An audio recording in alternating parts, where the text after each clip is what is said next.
what we will be discussing is you as healthcare providers, healthcare professionals, when educating patients, caregivers, families about dementia or major neurocognitive disorders, why is it important to share the diagnosis? And let me just digress for a moment right off the bat. The American Medical Association, the American Geriatric Society, American Neurological Association, and the American Psychiatric Association, those four bodies got together several years ago and devised a list of dementia quality metrics. They revised it again in 2016.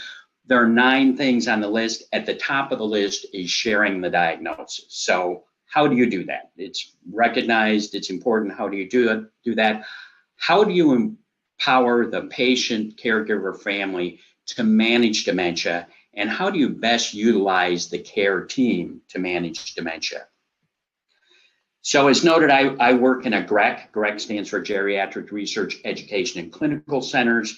They were established in the VAs in 1975. The Minneapolis GREC was one of the early ones. And the mission of the GRECs are basically threefold: to build knowledge about geriatric care through research, to improve healthcare of older veterans through new models of care, and to provide training and education for students and staff. Our GREC in Minneapolis has historically focused on the aging brain, specifically dementia and Alzheimer's disease. So the VA is divided into what are called Veterans Integrated Service Networks, or VISNs. There are 23 VISNs, and we are in VISN 23, which is basically a 5-state area: Minnesota, North and South Dakota, Nebraska, and Iowa, and little pieces of some adjacent states. On this map, the red stars are medical centers, and the black stars or asterisks are outpatient clinics. Because we teach about dementia, we did a survey last year to understand better what the practices are in our VISN for managing dementia.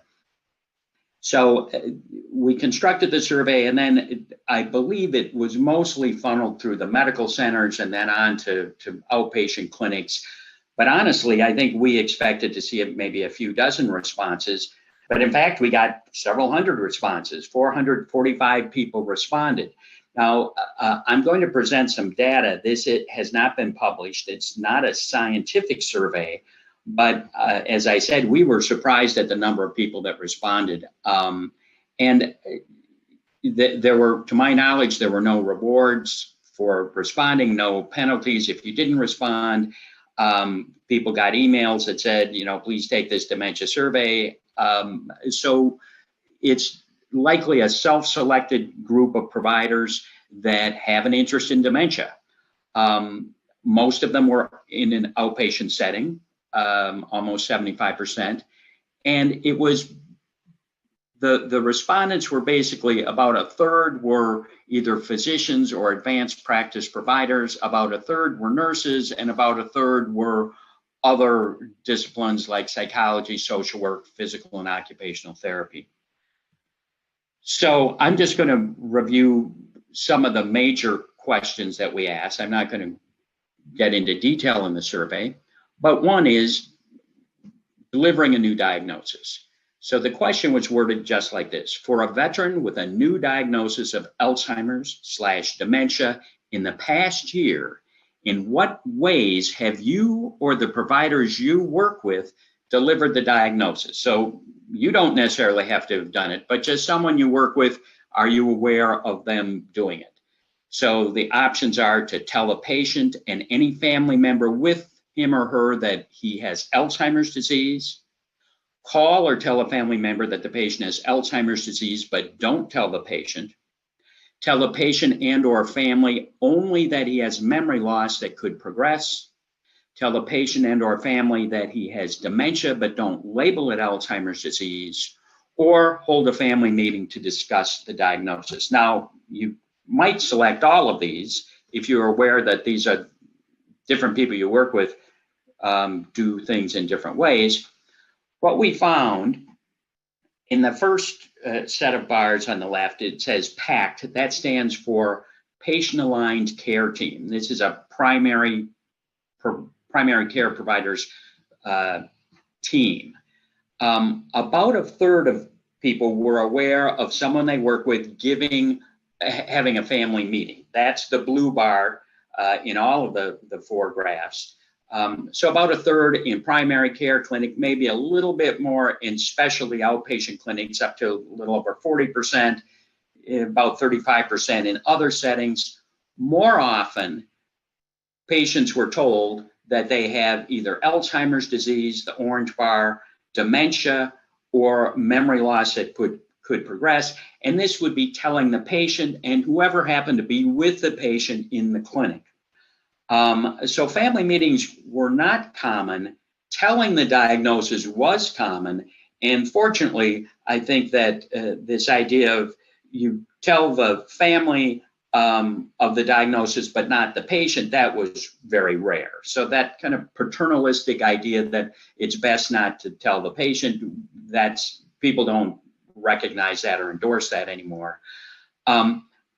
I'm guessing that in this other, not in a primary care clinic or in a specialty outpatient clinic, this other where a lot of people were told they have memory loss that could progress. My guess is that this is not a physician. This would be perhaps a social worker, an occupational therapist, or a physical therapist, someone that is working with a patient. They know there's a problem, but there's no diagnosis in the medical record. And so you're giving a patient advice. For example, you're saying, I think you need help managing your medications, or you need to have someone help you with your finances, or you need to curtail your driving. And the patient says, well, why is that? Well, if you're not the physician, you may be uncomfortable telling someone because I think you have Alzheimer's disease, but you do have to tell them something. Personally, I think it's unfair of physicians to refer people to other providers in the hospital and not have shared a diagnosis when they know something's wrong. I think it really puts other healthcare professionals at a disadvantage. So I'm going to make the argument that I think family meetings are really important, particularly when you're sharing a diagnosis of dementia. And dementia, that's the older terminology. Major neurocognitive disorder from the DSM-5 is the newer terminology. They're almost synonymous. Now, in fact, doctors have family meetings all the time. Pre-COVID, they typically took place outside the intensive care unit. But when you know somebody's got a terminal disease, when you know it's a chronic disease, it's progressive, it's going to end up with somebody being terribly disabled, and it's going to have an impact on the whole family, have the family meeting early. There's no sense in waiting. What you don't want to have to do is have a family meeting with somebody who's very demented, and the first time you're discussing the diagnosis is outside an intensive care unit. Interventions for dementia either are at the time of diagnosis or will be essential. I think it's funny that people will say, well, there's no treatment. Well, we certainly spend a lot of time and money on what apparently are no treatments. What I would say is if your concept of a treatment is a pill, then you got to broaden your concept, because there are lots of interventions that need to take place to successfully navigate the problems of dementia. All sorts of, managing finances and healthcare, transportations, et cetera. Probably most importantly is managing what patients can do, what they enjoy doing, and offloading some of the things that are now too hard for them to do that cause stress. So like managing finances and managing appointments, let somebody else do that.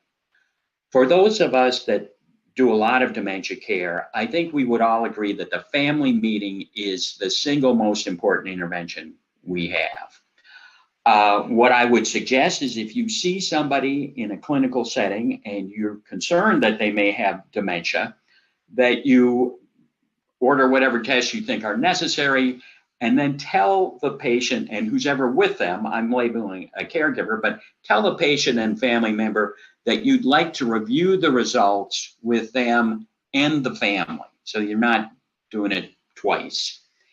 If you know the diagnosis, for example, you're seeing an elderly person and it's pretty straightforward. You think, yes, they're 85. I've done the slums or a MOCA and it's 15 and the history sounds like this is Alzheimer's disease.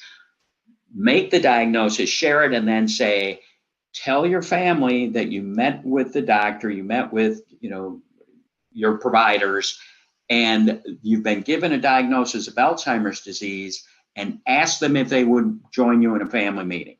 Now, whether you give them a diagnosis or not in the clinic, recommend the family meeting. The advantage to giving a diagnosis early, before the family meeting, is then they can come with their questions prepared.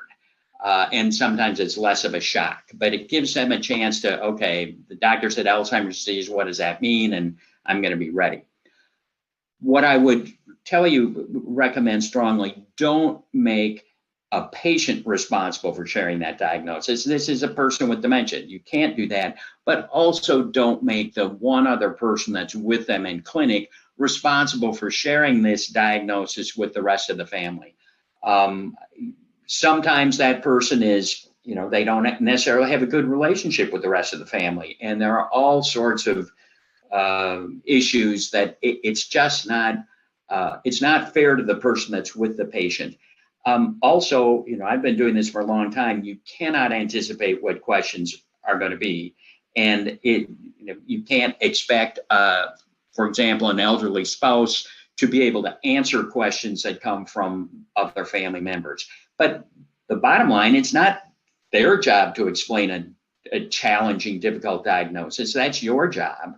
And so I tell patients and caregivers, let their family deserves to have their chance. I would encourage you, when you recommend a family meeting, encourage them to be inclusive. You can include good friends, brothers, sisters, whoever. That's your decision. But be inclusive. Probably many of you already recognize that just because it's in the medical record, sometimes you'll see a diagnosis of dementia in a problem list. That doesn't necessarily mean that somebody shared the diagnosis. And maybe some of you have been in the situation where you say, I understand you have Alzheimer's disease, and somebody's like, oh my gosh, when did that happen? They didn't realize that. Conversely, people may have a dementia referenced in the medical record and it never makes the problem list. That shouldn't happen.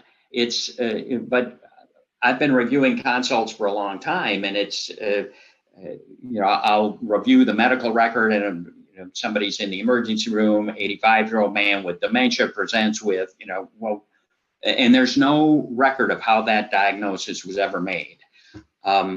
So I think it's important to add to the problem list. It's also important to estimate the severity for two reasons. One is family members usually say, what stage is it or what level is it? Well, they're often referring to some scale that they've looked up. And if they bring the scale, there's always descriptions like the FAST scale. You just read the description, check whatever box it is. But I tend to keep it simpler and just say, it's mild if they need some assistance with their instrumental activities of daily living, like finances, managing medications, transportation, shopping, meals. It's moderate when they start to need assistance with their basic ADLs, like grooming, dressing, personal hygiene. If they start needing reminders, they're kind of got one foot in that moderate. And severe is when somebody's totally dependent. But everybody's different. Just the reason I think for you as a healthcare provider to put mild, moderate, or severe in the chart is that if the label is dementia or Alzheimer's disease in the problem list, and somebody comes into the hospital and they're very confused, somebody looks in the problem list and says, well, they've got Alzheimer's disease. What do you expect? Well, if it's mild Alzheimer's disease, you don't expect them to be very confused. So people that have dementia are the ones that are most vulnerable to delirium, to becoming very confused. So you can certainly be demented and get much worse. So another question on our survey was, for a veteran with a new diagnosis of Alzheimer's/dementia in the past year, how often did you or the providers you work with add this diagnosis to the CPRS problem list? CPRS is computerized patient record system. It's the electronic medical record. So the answers vary from never to always. So the dark blue at the top of the graph that's always. So in a primary care clinic, a PACT, maybe 30% of the time, if there's a new diagnosis of dementia, it was added to the problem list. That always happened 30% of the time, and maybe as much as 70% of the time. It happened most of the time, but still, there's 30% of the time that sometimes, rarely, or never did we enter a new diagnosis in a problem list. It happens less often in a specialty outpatient clinic or in other clinics. So lots of providers, and these are providers self-identified, they're interested in dementia, and either they or the people they work with pretty frequently, a third to 30 to 40% of the time, did not enter a new diagnosis of dementia in a problem list. That's unfortunate, and I hope that we get better at putting it in the problem list. It's important. So sharing the diagnosis, again, I just want to emphasize, I think it's important to do it in a family meeting. Don't make a patient or a single caregiver responsible for sharing that. The goal in the family meeting is for everybody in the family to be on the same page. The goal is not to try to convince the patient that they are impaired. That's a fool's errand. If the patient wants to believe they're fine, that's okay. What you want to do is make sure that the family recognizes there's a problem. In family meetings, I sometimes will turn to the patient late in the family meeting and say, so how do you think you're doing? Fine. Do you have any problems? No, I don't. And I'll turn to the family and say, he doesn't have any problems. You have a problem. So put it in their lap. Realize you can't anticipate the questions. It's not that you can't answer the questions. It's just some questions will surprise you. You may not understand the family dynamics, and there can be hidden agendas, and certain family members don't get along, and it may be the spouse may be maybe the second or third marriage, and the adult kids from the first marriage don't trust this person. There's a whole bunch of things. It's still important that everybody hears the same message, and you try to encourage them. This is what the problem is. There are things that need to be done. The downside is if you get strong-willed family members that want to say, Mom's fine, why don't you leave her alone? Just let her make her own decisions. She's doing fine. That's hard for the rest of the family to move forward. So you want to get them to agree, yes, there's a problem. Yes, things need to be done. I think it's important to always have the patient present. It can help when you're billing for this. It's time is spent counseling, and the patient. I don't understand the billing, but it helps to have the patient there. But more importantly, the patient deserves to be there. In fact, I don't like to talk about the patient at all when they're not present. But kind of the bottom line, if a patient is intact enough to appreciate what you're discussing, they should be there. And if they're too impaired to understand what you're talking about, well, then it doesn't hurt. But what can happen is if a patient thinks that you are talking behind their back, if they don't trust you, they may not understand anything that you're saying, but they will recognize you and learn that I don't like that person. And then you've sabotaged your relationship, and you might as well try to find them another provider, because once that happens, you've pretty much sunk the relationship with that person. I'm very deliberate about, acknowledging the patient, asking for their permission. Having the patient there also gives you the chance, as somebody that is a healthcare professional that deals with dementia, that knows how to deal with dementia, you can model behavior as to here's how you present information to a demented person. Here are the kind of questions you ask. Here's what this is how you interact. A lot of families are just kind of oblivious to that. It helps them to see how you do it. I think utilizing the care team is hugely important. And I would suggest, I almost never have a family meeting by myself. I always try to have people with me. Typically a social worker, it may be a nurse, it could be a family therapist, a psychologist, an occupational therapist. Sometimes I get the pharmacist in if there are difficult drug issues, get students in there. The point being that, it's easy for a family to kind of dismiss you if you're the one person saying this is a bad diagnosis. It's harder for them if you present as a team. We think this is Alzheimer's disease, and there are 4 people on the team in there. That's a more powerful statement. And I think that's helpful. Generally, it's the physician or the advanced practice practitioner who gives the diagnosis. But, I'm a physician. I don't know what the resources are. It's really, I've got to depend on the people that work with me. In fact, my real job is to make a diagnosis and deliver the diagnosis. And my team members are much better at taking it from there. Once they know what the diagnosis is, they know what the resources are, they know how to address that. And this works better. I mean, I know physicians try to do this on their own. I worked with a nurse at a half-day clinic, and the nurse spent half of her 40-hour work week answering phone calls about that clinic. So it can take a lot of team members' time. It's nice if you're able to divide it up.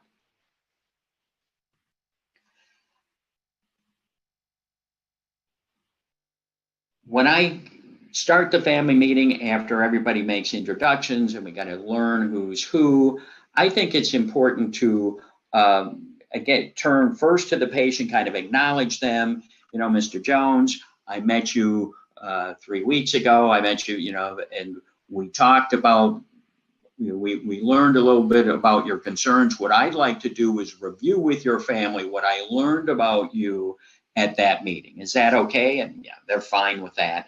And so I go over, what's the onset, what are the course, what are the symptoms, so I met your dad about 3 weeks ago, and the story that I got, your dad didn't really have any complaints, but your mom said that, over the last 2 to 3 years, he's been getting gradually more forgetful. And now it's kind of interfering with some things like, taking medications or managing the finances. And I don't get into any great detail, but just say, what do family members think? Now, often they don't have much to say, but you just want an endorsement, does everybody see this? And they're kind of nodding their heads. And some people may identify a particular concern, but a lot of times they're just waiting for that diagnosis. So I have learned over the years that, I don't try to go into details anymore about, blood tests and scans. I used to show the scans, and it's like, they're just waiting to get the diagnosis. So kind of cut to the chase. I'm very straightforward. I can't think of a good way to make this gentle.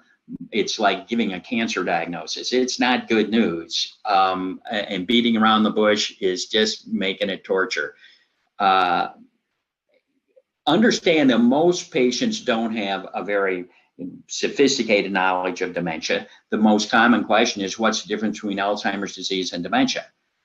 It's not, what are the symptoms in dementia with Lewy bodies, and how many of them does he have, and how can we be sure it's not an Alzheimer's disease? They're never that detailed. But keep it simple. Watch out for the preconceptions about normal aging. A lot of people come in, well, dad's 80, what do you expect? Well, that's I explain to people, age is a risk factor. It's not a cause of dementia. Lots of diseases become more common as we age. Cancer, heart disease, strokes. People can relate to that. I know there are, people talk about, well, there is normal aging and, there's loss with normal aging. What I tell people is, normal aging is something that a neuropsychologist measures with a stopwatch. It is not something you pick up in a conversation. It is not something that you would observe in day-to-day life. So when you start to notice things, there's a problem. Sometimes I think a primer on how we make a diagnosis is helpful. People have a lot of strange ideas. Again, I sort of dismiss the one about normal aging. No, it's a risk factor. It's not a cause. And I'll say, there are 150 causes of dementia. And the way we deal with it is we break them into major categories. And I usually start with something uncommon, like neoplasms, a brain tumor. They look different than this. They have other symptoms. We can see it on a scan. We know it's not that. Toxins like drugs. We looked at all your drugs. We know it's not that. Metabolic problems like kidney failure or liver failure. We looked at that. There are other symptoms when people have those problems. We know it's not that. Trauma. Somebody who's had a traumatic brain injury can technically be demented, but we know there's a history of trauma and can dismiss that. Infections, I might say, in some places, infections are the leading cause of dementia, like HIV/AIDS. We know it's not the case here. Vascular disease, and I'll talk about that more in a moment. But people know what a stroke is. There's no history of stroke here. We can see strokes on the scans. And I usually conclude the big category of dementia in older adults is what we call degenerative brain disease. The most common is Alzheimer's disease. The second most common is Parkinson's disease.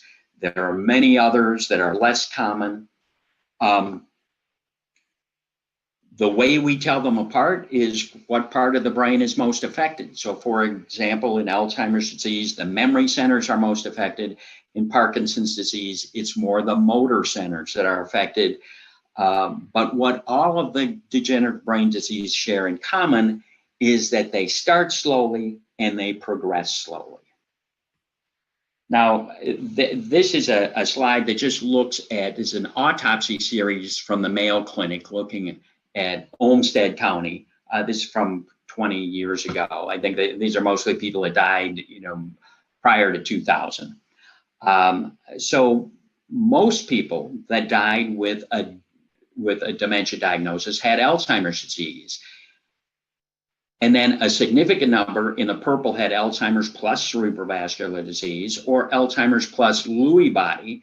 Lewy body is, that's the pathology. Those are the inclusions in the cell, in the neurons that we see in Parkinson's disease. There are actually 3 different Lewy body diseases: dementia with Lewy bodies, Parkinson's disease, and multiple system atrophy.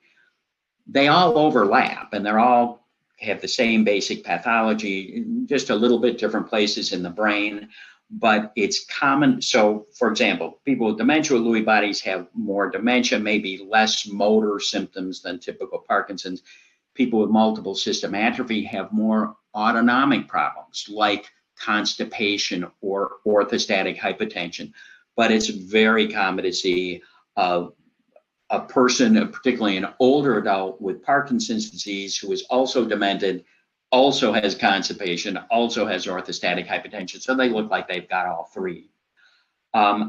These diseases, hippocampal sclerosis, progressive supranuclear palsy, and corticobasal degeneration, and frontotemporal lobar degeneration, all of these we kind of put into a category of frontotemporal dementia. So in fact, when you look at it, there are really just 3 big common causes of dementia. Most often it's Alzheimer's, either pure Alzheimer's disease. The pure cases tend to be in people that are a little bit younger, under 60 or under 70 anyway. And the older you get, the more likely you are to have Alzheimer's plus something else.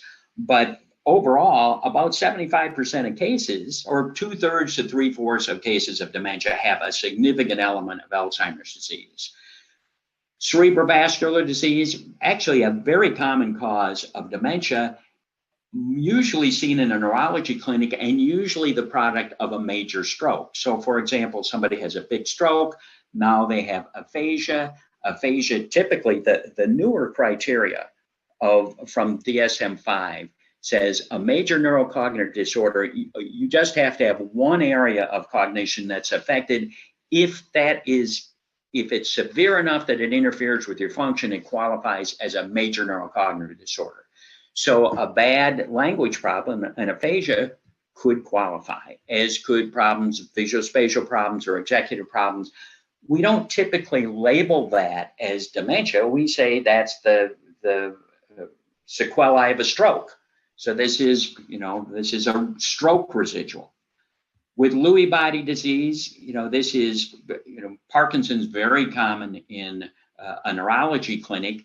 And even though most people, certainly most older people in a geriatric population that develop Parkinson's disease will also develop dementia, they don't very often get labeled as dementia, even though dementia can really interfere with managing Parkinson's, because you've got motor problems, you're already at falls risk, now your judgment's impaired or your thinking's impaired, and you're more of a falls risk.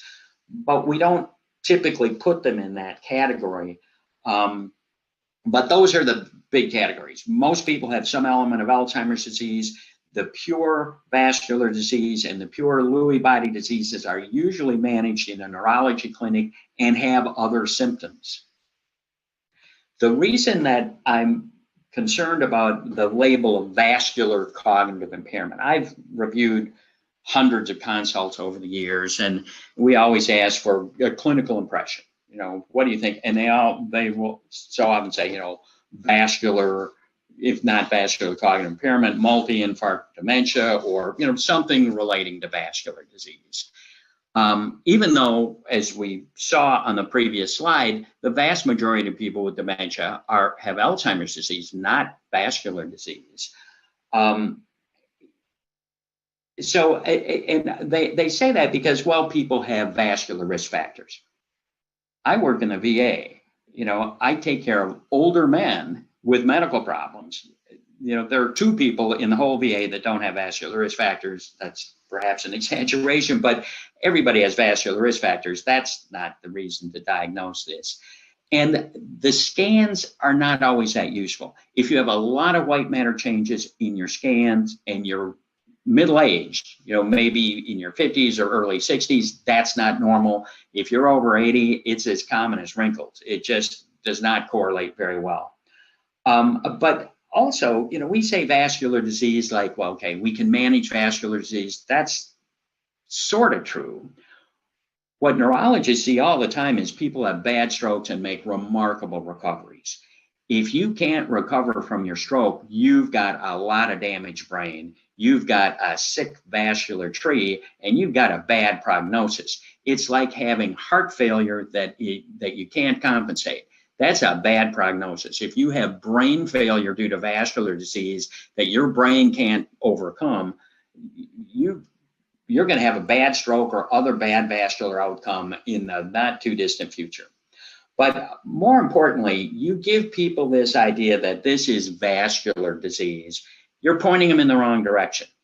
The focus then becomes, let's make sure we're correcting the blood pressure and the lipids and take care of the diabetes. And that's important, but is it more important than stopping a dangerous driver, than getting firearms out of the house, than making sure somebody actually takes their medication, or making sure they don't devastate their finances? There are important things that you have to do for people with dementia, and fine-tuning their vascular risk factors is not one of them, because it's not going to change the course of their dementia. May help their general health. It won't change a progressive neurodegenerative disease, but it sure can eat up time and divert attention from what's needed to be done. most importantly, don't say mini strokes or little strokes. People Google stuff. And if you Google mini strokes, you find TIAs, transient ischemic attacks. And what do TIAs have to do with your Alzheimer's disease? Nothing. But it will sure point you in the wrong direction. So that's the major thing that you want to accomplish in a family meeting, is point the patient and family in the right direction. Here are the things that need to be addressed. Here's how you do it. Get on this now. This is what's important. Try to give people one diagnosis. I try to make a diagnosis of Alzheimer's disease because there are lots of good information out there about Alzheimer's disease. You know, like I said, people Google things. They'll Google Alzheimer's disease, and okay, I usually point them to a couple of different resources. National Institute on Aging has good free resources on Alzheimer's disease, user-friendly. All this stuff is free. They'll mail you any of it. The Alzheimer's Association, also good resources, lots of resources. And you know, within your own healthcare system, there are probably a lot of people that can help you with this. I think that's no doubt. But try to give them a single diagnosis. And when you get into this, well, it's multifactorial, it's this and that, A, B, C, and D, and E. And, you know, we may think this is true, but usually there is one underlying major driving force. And often it's Alzheimer's. It could be vascular, it could be Lewy body, but pick one and go with it. Ask the family, you know, I will say, you know, does this surprise anyone? And sometimes the response is, well, that's what we thought. We've just been waiting for somebody to tell us. Sometimes they're shocked. And if the family is shocked, again, this is like giving a cancer diagnosis. If they didn't know this was cancer, they're in shock. Don't try to do too much. All you're trying to do is, here's the diagnosis, you know, we're here to help you. If they already knew what the diagnosis is, you can get into more details. I think it's very important to empower the family. As healthcare providers, we know a lot more about dementia than patients or families, but they know the patient better than we are ever going to do. I frequently say in a family meeting, you know this person better than I'm ever going to know them or than any test will ever show. You're the gold standard. And that's absolutely true. What people do want to know is, what's the prognosis? So several years ago, we looked at several hundred of our patients that had a consensus diagnosis. We sit down as a group, we make a diagnosis. We looked at the people who had Alzheimer's disease and just looked at their rate of decline. And it turns out people decline at different rates, but given individuals tend to have a pretty constant decline. And at that point, we were using a mini mental state, but we followed people for several years. On average, I think it was about 6 years. Pretty constant rate of decline. So that's helpful. And this is also true. I'd say, what the tests that we use, now we're using slums. We have a lot of former data on MOCAs and before that on mini mental states. But regardless of the test, we could see a significant change from year to year about half the time. But if you follow any number of people with dementia, you realize that, well, the test is abnormal, but, whether it's a mini mental state or a MOCA or a slums, say the score is 18. Well, next year it might be 19, the year after that it might be 70, and the year after that it might be 18 again. So it's clearly impaired, but it's not changing very much.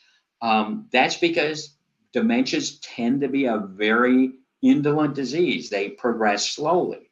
Now, a lot of times families are reluctant to endorse that the problem's been there very long. And so what I'll say is, if this problem has been there 10 years and you're still in a mild stage of dementia, things are progressing very slowly. If it really only started a year ago, things are going downhill pretty fast. So that kind of gives them an idea, but they're the ones that are going to know how fast it's changing. I tell families there's no cookbook. Each family is different. They have to decide what's going to work for them. But what you can do then is, give the family, they're driving the treatment here, but here are the resources that can help. So that was another question on our survey.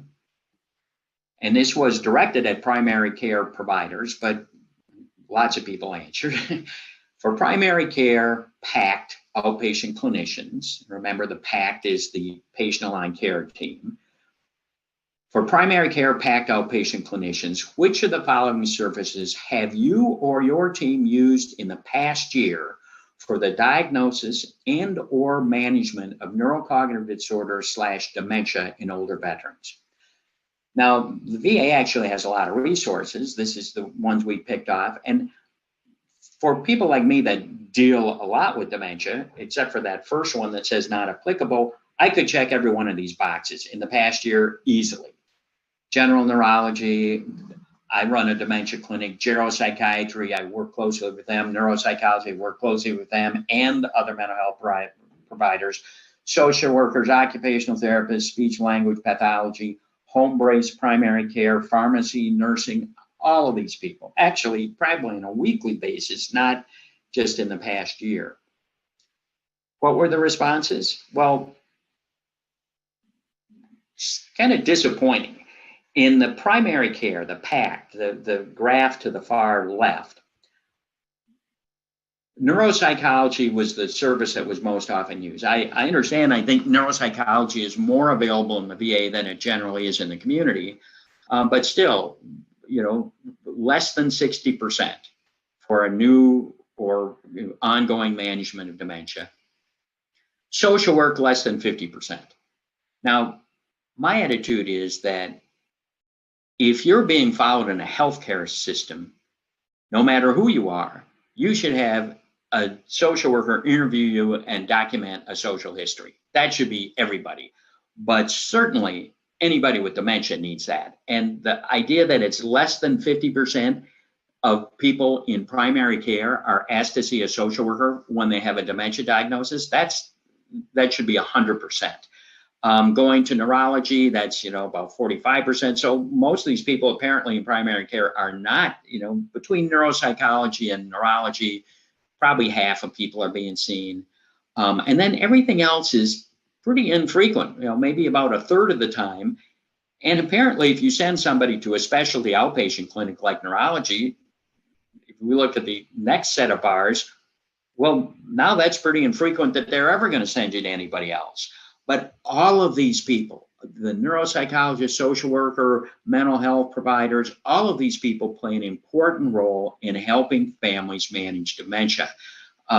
We are just underutilizing them, and there should be more referrals, more people that would help them. Now, you also don't want to get in the situation where people are getting mixed messages, but certainly you want to identify what people work best. And most of these people are addressing different things. I think it's important to let families know that, even though you may be giving them a diagnosis, this typically didn't just start, and it didn't start yesterday. It's not going to change tomorrow. So let them know that, encourage them to regard this as chronic disease management, develop a plan B. What if mom is a primary caregiver and something happens to mom? What do we do then? A social worker taught me, ask what keeps you up at night. That should be number one on the list that you have a plan for. I like to teach people, if you have plans you never use, so what? If you don't have a plan when you need one, that's a crisis. And let people know every family is unique. There's no cookbook. To adult children,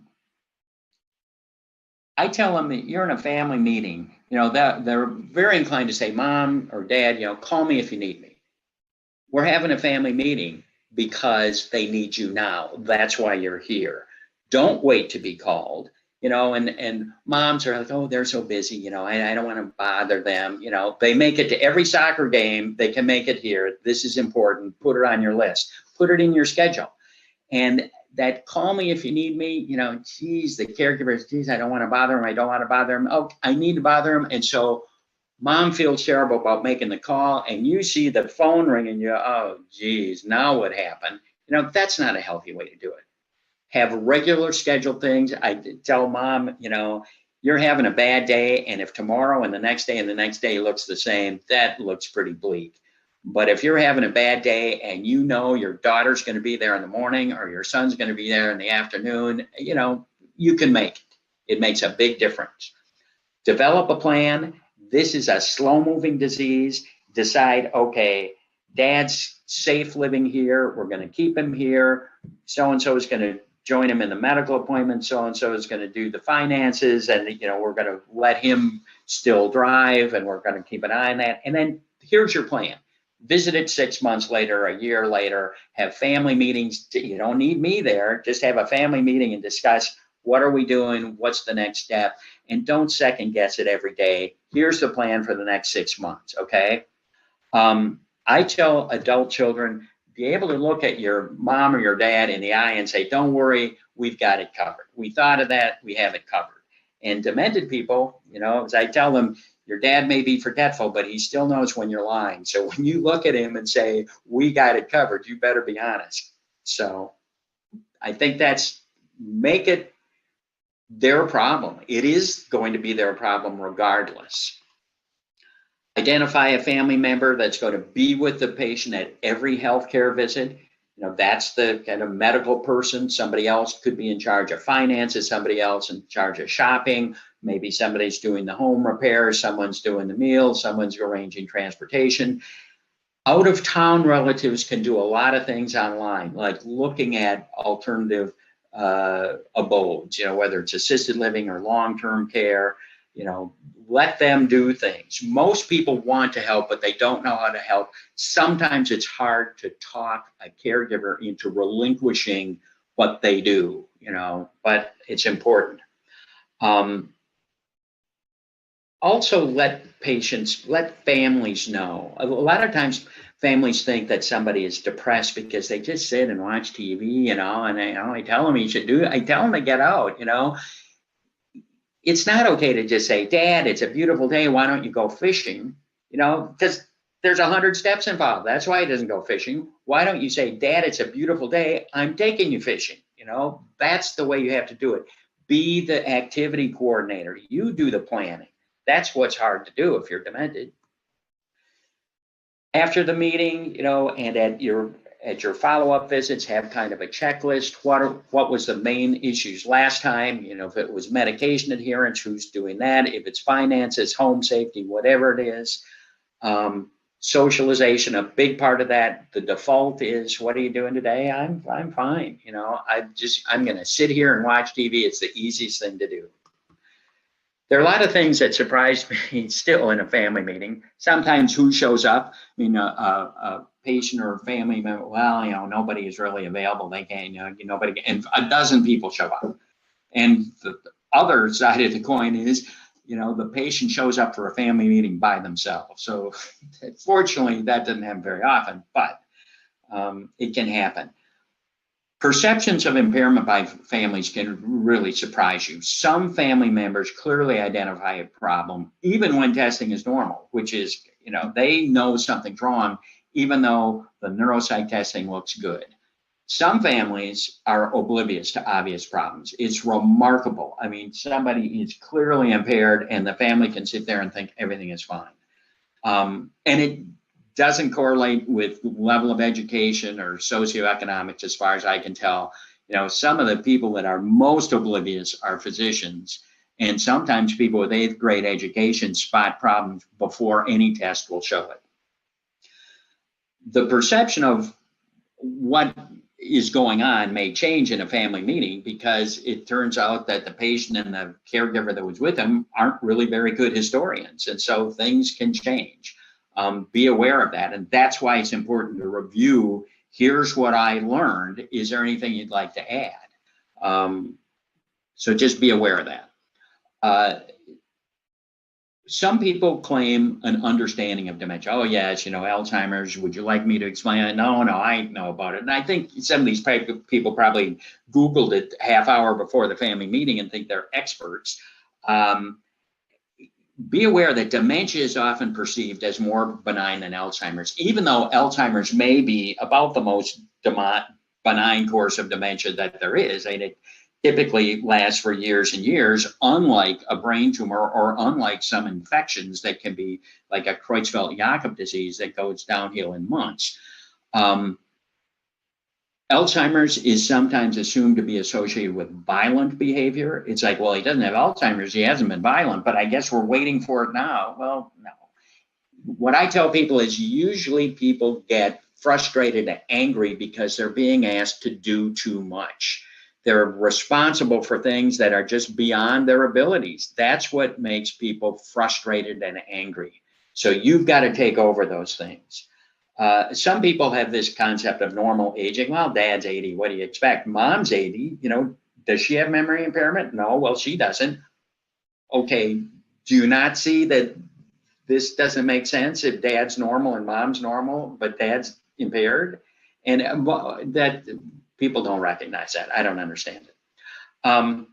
And again, some people claim they understand dementia and they don't. They'll say, yeah, I understand. I've been looking it up. I've been reading about it, whatnot, and whatever they're getting for information, you can tell when they're talking to their demented family member, they obviously don't get it because they're just talking way over their head. This happens. Good news may not be well received. And I think of that. I think of an elderly man, the whole family's there, everybody's kind of worried. And I said, the testing really looked pretty good. You look like you're functioning normally. And his wife just said, oh, great. Now what am I supposed to do? Her question wasn't, is he impaired? It's how do I deal with it? So testing can sometimes be insensitive to things that families recognize. I never tell people, don't worry, it looks good. I'll say, the testing looks good now. You're the experts. Time will tell, and frequently people come back years later and now they're obviously demented. Often patients are the least upset and most appreciative when you share a diagnosis. Sometimes a diagnosis can trigger a very upset reaction, even in people that are dealing with somebody who is very impaired. Now, I think of a young woman who was taking care of her grandmother, and her grandmother was total care, immobile, didn't speak, doubly incontinent, needed to be fed. I said, your grandmother has Alzheimer's disease. It's pretty advanced. She fell apart. It's like, oh my gosh, Alzheimer's disease. You've been dealing with this for years, but it was a shock to her. Be aware that when siblings show up, they're usually most defensive. They're worried about, am I next? So be aware of that. Some useful tips. I like this phrase. Actually, what the students I've taught over the years tend to remember this. If you have plans you never use, so what? If you don't have a plan when you need one, that's a crisis. A family therapist taught me this. If you think you need help with it now, you probably needed 6 months ago. That resonates with providers. A social worker taught me this one. Think of the worst nursing home you can imagine. They have a bed, so maybe it lights a fire under somebody to get some help. So some other surprising things, some family meetings, they go better than you hope. It's just, you think it's going to be terrible, but some don't go so well. Be prepared for that. And I would just, a couple of pieces of advice: don't let a patient leave a family meeting alone. If they get up to leave, make sure somebody goes with them.